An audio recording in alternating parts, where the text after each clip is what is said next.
So I want to do this really fast video. Before I do it, I always try to do something about crafting. So I'm going to show you guys something. I showed you this in a previous video. Let me see if I can back up. I got this from the dollar store. It had the little clothespins. I'm hoping to do a craft where I show you what we can do with this. So what I did was, it had clothespins like this. What I did was I moved the clothespins off and took this board out so that everything can be on the back and you can kind of use chalk on it. But I'm going to make it into a cork board. But if you wanted to, instead of using it the way it was to like hang pictures with a clothespin, just take this little board out. It's just like a piece of cardboard or paper, and move it to the back, and then you can use it as a chalkboard. So for like $1.25 you can have a chalkboard. You see that? But we're going to make a cork board. So I'm going to use those wine corks that I used to use with like a million different cork crafts to make this into a cork board. So I want to tell you that. The other thing is, like, when you get catalogs in the mail, or you have magazines and something is really cool, to cut it out and use it in your crafting. So you don't have to spend a lot of money on like supplies for, maybe you want to make something for a scrapbook, or just little quote that you like. I used to do this with fortune cookies. So I don't know if you can see that. Let me see if I can put something behind it so that it's easier to see. Let's see. Like, I used to do this with like fortune cookies. You know how you have the little fortunes? If you find something cute, it's a good way to have like a little quote. Let's see if you can read that now. So I took this out and I showed my mom. I was like, "Mom, this is for me." And it says, "For my daughter whose style is as lively as her personality." So I said, I said, "This is for me." And I took it out, but I think it's also for my mom, because I told you I got a lot of like clothing from my mom. Anyway, so that's that. That's the fun stuff. So now we'll go to the hard stuff. So the hard stuff is, as I'm telling my life story and they're like, "Well, you did this, you did that, blah, blah, blah." It's also the same people who thought they would reconnect with me. So I'm saying that there's something wrong. But what's worse about it is that I feel like they did this to manipulate not just me, but other people, and use me to manipulate other people. So when I'm telling you that this is some sort of a Ponzi scheme, it seems that there are people who like to do things and bring in as many people as possible to avoid being held responsible. And how that would work in gang stalking and in this situation is that the more people involved in something, the more difficult it is to figure out how it started, why it started, and who ultimately benefits. So what I'm saying about this situation, my situation, is it didn't work as well in my situation because of a lot of factors. So they said, "Well, what about when you were 16? It seems that when I worked at a store in about maybe 2014, 2015, I don't know how it came up, but I mentioned that I had a sweet 16. So I didn't really want a sweet 16. I wanted to like have just like a regular birthday and maybe get the money. But I didn't want the money to be spent on a sweet 16. And a lot of my friends had sweet 16. Some of them had it at home. Some of them had it. Did somebody have it someplace else? I'm not sure. I think a lot of people had it home.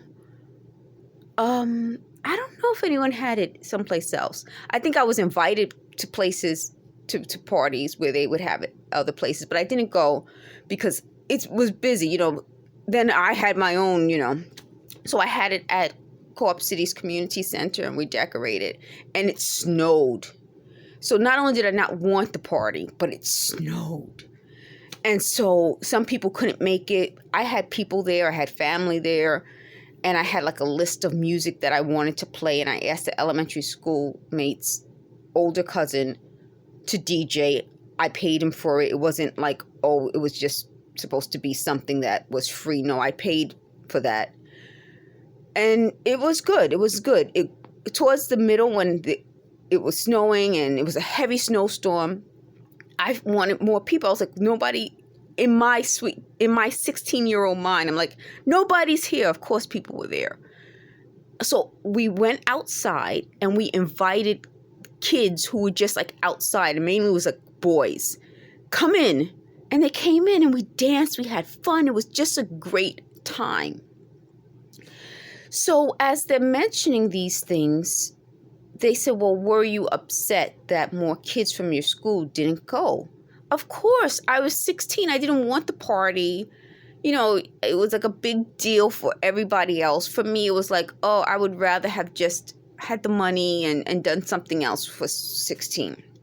So that made this group that did the investigation upset. It seems that they were upset that they thought I should have had the Sweet 16 at a great place, like as though having it at the Co-op City Community Center wasn't good enough. And I would like to say this. They should mind their business. And that's my point. And I'm going to title this video, Mind Your Business, because it's not their business. I didn't want a Sweet 16. I had, you know, they insisted in some way that I had been hanging out at roller rinks when I was a kid. I had school. And that's part of what I'm telling you. That if in their minds, everything's like it's hard to understand, but it's completely logical. I went to a very involved high school where you had to really do the work, and they're upset that, oh, maybe sometimes I slacked off. Maybe I'm 49. Well, what decade are we talking about? I started high school in 1987, graduated in 1991. Why try to relive something that I lived already? So in talking about the Sweet 16, they invaded my privacy, went through some pictures, and they saw that I, you know, had the typical 80s dress, you know, with the neckline. Let me see if I can show you, you know, with the neckline like that, and a little bolero matching jacket, and the ruffly skirt, and the big hair. So that's part of what this was supposed to be. It was supposed to be their way of getting in my business, criticizing, and then to make it seem like it was okay. Well, you know, I guess you did have a Sweet 16. And the point about it was, when I mentioned it at the job, it was in relation to, because someone was talking about, you know,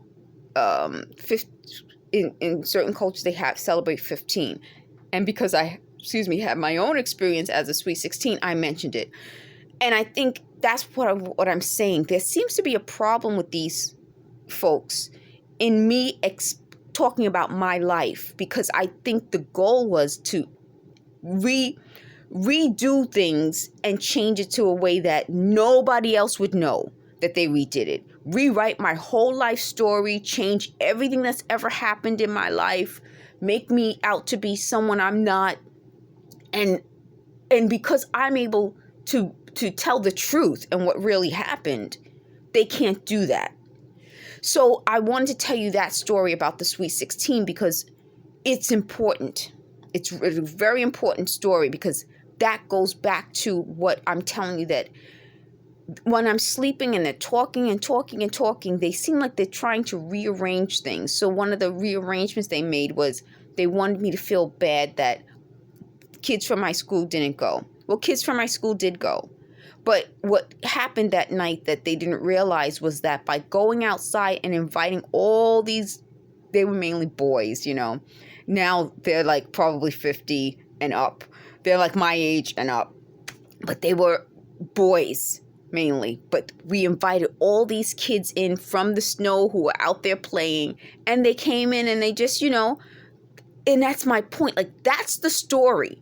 The story isn't their approach to the story. If they were going to make this into a positive thing where they want me to keep reliving things, tell that fucking story.